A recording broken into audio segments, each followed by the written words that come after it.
Welcome to the first edition of TSU Overtime. Tonight's show will feature a wide array of topics where we'll be touching on everything from international soccer to what's going on around TSU's campus. We'll also have an in-studio debate on the two topics still very prevalent in today's sports landscape: athletes being paid at the collegiate level and what sort of limitations, if any, should be imposed on being drafted. Finally, we'll sit down with a TSU athlete to discuss those topics and see how that could possibly impact him in the future. We'll have that and more on tonight's episode of TSU Overtime. It's another day in the world of sports, bringing you updates of the latest and greatest sports news here at Tennessee State University. This is TSU Overtime. Starting at the national level, Major League Baseball announced 4 rule changes this year aimed at improving the pace of play, which polling revealed was the #1 gripe of all MLB fans. The following rules are as follows. Managers must make instant replay changes from the dugout as opposed to the field. Hitters must keep 1 foot inside the batter's box unless there is an established exception that has occurred. Play will resume promptly once television broadcasts return from commercial breaks, and there will be timed pitching changes. Penalties for all violations will start in mid-May and will include minimal fines but not additional balls and strikes. A league spokesperson said the reason behind that logic is to change players' habits and not to penalize them. With a number of pace of play measures in effect, games at the test location for the 2014 Arizona Fall League were 10 minutes shorter on average than AFL games the previous year. Switching over to basketball now, the Sweet 16 has been decided in the men's NCAA basketball tournament, and all but one of the top-seeded teams is still alive. On the women's side, most of the top-seeded teams are holding strong as well. As we all know, our very own Lady Tigers got to experience the joy of the NCAA tournament this year for the first time in 20 years. After a first-round exit to a very strong Kentucky team, the Lady Tigers said they're looking forward to building on the momentum from this year. Now over to everyone's favorite, the NFL. The off-season's biggest event, the NFL Draft, will be held from April 30th to May 2nd of this year. The 7-round extravaganza, which has practically become its own holiday, will be given the typical all-day treatment and analysis, and rightfully so. This year's crop of next year's stars includes the likes of the guy pretty much everyone considers the best overall player in this year's draft, and folks in Nashville, listen up because we're going to get him. His name is Leonard Williams, defensive tackle from USC, and you heard it here first, he's going to be the Defensive Rookie of the Year in the NFL next year. Several former TSU stars are looking to make their way onto NFL rosters via the draft as well. Early round hopeful and offensive lineman Robert Myers, along with defensive standout and former OVC Defensive Player of the Year Daniel Fitzpatrick, head up an extremely talented crop of student athletes looking forward to make a splash at the next level. And finally, we close with the beautiful game. The planet's top soccer club tournament, the UEFA Champions League, has been dwindled down to the final 8 teams, and there is no shortage of talent remaining. The first 2 matchups on April 14th pit Spanish giants and crosstown rivals Real Madrid and Atletico Madrid against one another. The second match that day sees Italian champions Juventus going up against French perennial power AS Monaco. With the following day, we have the champions from France, Paris Saint-Germain, taking on a very informed FC Barcelona side that no one wants to play right now. The other matchup of the day sees Portuguese power FC Porto going against all odds in what is considered by all to be the best team in the world, the German champions Bayern Munich. All games start at 2:45 p.m. Nashville time on their respective days. Hi, my name is Lydia Williams, and we're about to start our debate segment. Here today we have on my right, Guy Stanford, on my far left, Alan McReynolds, and next to me, Nigel Benson. The first topic we will discuss will be, should college students get paid? Alan, would you like to take that? Yes, I will take that first. And I honestly agree that college athletes should be paid for the simple fact that they're putting their bodies on the line every day, have no room to have a full-time job like other students. And, you know what I'm saying, they're giving our team, or giving our school perhaps money off their talents. I feel simply they should at least get a work study check every month or every 2 weeks, some type of stipend between $300 to $500 for the simple fact of showing that we care about them so they can live their college life. Because at the end of the day, they are still college students. Well, I disagree with that, but in addition to what you said, they do put their bodies on the line. In return for that, they get a free degree, and all of their needs are taken care of: food, housing, transportation, things of that nature. It's all set in their scholarship. But what is their full ride different from a regular student full ride that can have to get a job and have work study and stuff like that? I mean, they're not putting their body on the line, so, I mean, they're still getting... Well, they're putting their brain on the line. They didn't just get a Every student scholarship. putting their brain on They the didn't get a line. scholarship just because. They got a scholarship because they overachieved and earned a scholarship. As far as athletes getting scholarships, I feel they do put their bodies on the line, but they're already being paid in several ways. As I stated, all their needs are taken care of, and they're getting a free degree. The average amount of money for a degree in America is $25,000 a year. Over a 4-year course, that's $100,000 given to them because they overachieved in their sport. Well, Correction, the scholarships are not, the scholarships do not equal money. It just takes care of the bare necessities, and even with the work study checks, it takes care of the bare minimum, so it's not enough to, go out and do your leisurely activities or what things that you would like to pursue and do. Scholarships is not money.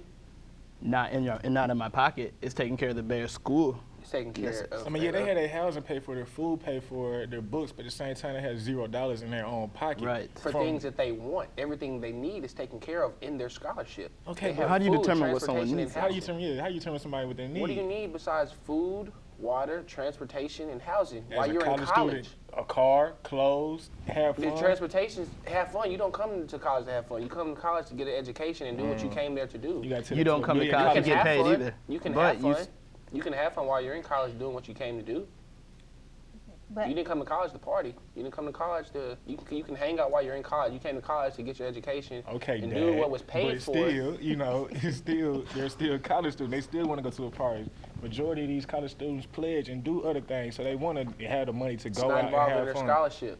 Well, Their scholarship doesn't tell take it to care an of. academic kid who has a scholarship and tell them not to go to parties and not have a job and everything like I'm that. not saying you shouldn't have fun while you're in college, but that's not what you came to do. At the end of the day, that's extra. That you shouldn't be paid for things that aren't for the reason why you're in school. That's giving you money just to do things that you weren't, what you didn't come there to do. But who are we to tell them how to spend their own money? That's like telling a grown person how to spend their own salary. At the end of the day, school makes money off their jersey sales.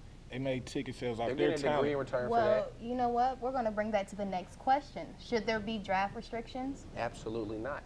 Why not, Guy? If you're a kid out of high school or early in college and you can be successful without getting your degree, why not take that? As easy as it is for you to tear your ACL, it's that easy for you to fail out of college. In fact, it's easier for you to fail out of college than tear your ACL or some dramatic injury. People fail out of school every day. And if you can be successful without attending college or leaving college early, why not do it? Well, Nigel, what do you feel?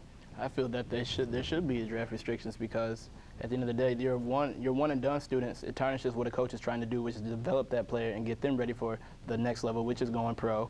And I'd rather have my athletes say, hey, I stayed 4 years of college. It doesn't equal big money, but at least you can say you did get the experience, you did get the practice, the necessary things you needed to grow. Because you don't want to get there and rush things and then what? Nevertheless, coaches know when they're recruiting athletes that, hey, he's very talented, he might leave after a year. But you're not going to school for the pick.